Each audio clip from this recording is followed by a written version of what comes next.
Чоң кызматта иштеген кызматкерлердин секретарлары менен сүйлөшүү аябай оор. Анткени алардын көпчүлүгү аябай корс мамиле кылышары эч кимге деле жашыруун эмес. Алардын мындай жоруктары көпчүлүктүн көкөйүнө көк таштай эле тийгенин десек болот. Аларга мейли кызматына чиресе керек. Бирок дин кызматкерлеринин басымсыз кызматы дагы күндөрү бир аз копол мамиле кыла баштагандай түр калтыра баштады. Бүгүн бир маселе боюнча муфтияттын маалымат кызматына байланышсак, бул маселени биз чечпейбиз дешип, башка бирөөнүн номерин беришти. Ал жагы үчүнчү тараптын номерин берди. Бирок үчүнчү тарап менен байланыша алган жокпуз. Кыскасы биз тактайлы деген маселебизге канааттандырарлык жобол алган жокпуз. Мечит курууга жер бөлүштүрүшөт да, жердин жарымын ижара берип тынышат. Мечиттин жанында динге туура келбеген жайлар курулбаса дегенде эки көзүбүз төрт болуп турган чагыбыз. Же болбосо мечиттин жанын ижарага алып кафе иштетип жаткандар муфтияттагылардын тааныштарыбы, балким анда дагы бир чиновниктин колу бар чыгар. Же бул иште айрым депутаттар да аралашканбы? Жакын күндөрү МСдин да берген жообун жарыялайбыз. Иликтөөбүздү улантып бермекчибиз. Бул тууралуу факт кеч жазды.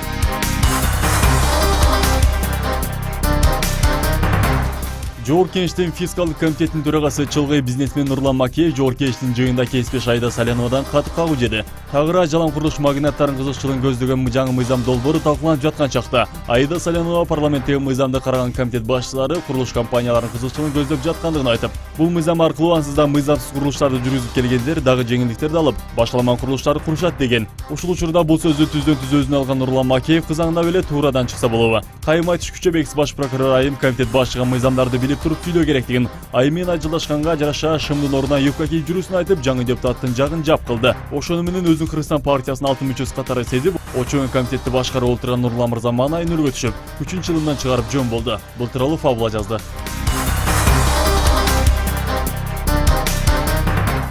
Депутат Азамат Арапбаев элдин кирешесинин инфляциянын өсүшүнө байланыштуу идентификациялоо жөнүндө мыйзам долбоорун талкуулоо учурунда кайдан акча тапса боло тургандыгын билерин айтты.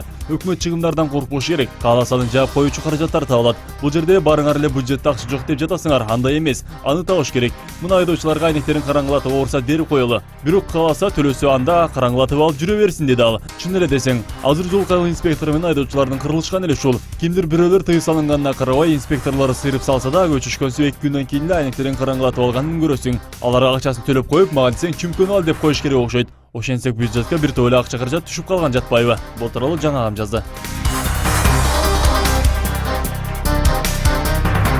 Ушул тапта Кыргызстандын мурдагы президентинин кеңешчиси апрель окуясы боюнча соттолгон Элмурза Сатыбалдиевдин 1000 чакты тараптери Өзгөн райондук бийлигинин алдында анын токтоосуз түрдө эркиндикке бошотулушун талап кылып турушат. Чогулгандардын басымдуу бөлүгү Элмурза Сатыбалдиевдин туулуп өскөн Салам Алик айылынын тургундары, анын тууган уруктары экендиги айтылууда. Баса Элмурза Сатыбалдиев президенттин кеңешчиси кезинде 2010-жылдын 7 апрелинде ошол кезде башкарууга нааразы тараптардын ири демонстрациясы өтүп, натыйжада бийлик алмашкан. Митингге чыккандардын 90га жакынын аты өлтүрүлгөн. Муну үчүн айыпты деп мурунку президент Курманбек Бакиев жананын жакындары, ошондой эле жогорку кызматтарда ээлешкен бир катар атка минелер соттолушкан. Узган аптада Республиканын аскер соту мурдагы мамлекеттик кеңешчи Элмурза Сатыбалдиевке, президенттик аппараттын мурдагы жетекчиси Каныбек Журоевке, мурдагы баш прокурор Нурлан Турсункуловго жана УКМКнын Альфа Атайын тобунун мурунку командири Алмаз Жолдошалиевке тергөө абагында 2010-жылдан бери өтөгөн жаза мөөнөтүн эске алып, мунапыс колдонгон эле. Бирок бул чечимге байланыштуу жабыркаган тарап жогорку сотко кайрылгандыктан аталгандар абактан бошотулбай жатат.